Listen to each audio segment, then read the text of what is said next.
ఎప్పుడైనా సరే ఏదైనా అకస్మాత్తుగా చూడకూడదు చూసామనుకోండి, ఎలా ఇప్పటికిప్పుడు స్నానం చేయడానికి అవకాశం లేదు, ఎలాగ మరి చాలా దోషభూయిష్టమైన విషయం చూశానే, ఈ పాపం పోవాలంటే అనుకున్నాను అనుకోండి, వెంటనే ఏమిటంటే గరికిని ముట్టుకుంటే చాలు పోతుంది.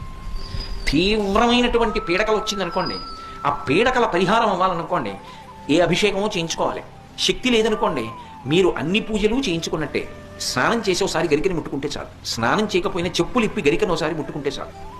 అందుకే శతమూలా శతాంకురా సర్వగం హరతు మే పాపం దుర్వాదు స్వప్ననాశిని.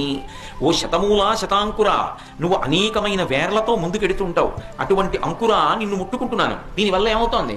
సర్వగం హరతు మే పాపం, నా పాపములన్నీ పోతున్నాయి. దుస్వప్ననాశిని, దుస్వప్నములు పీడకల యొక్క ఫలితము పోతోంది.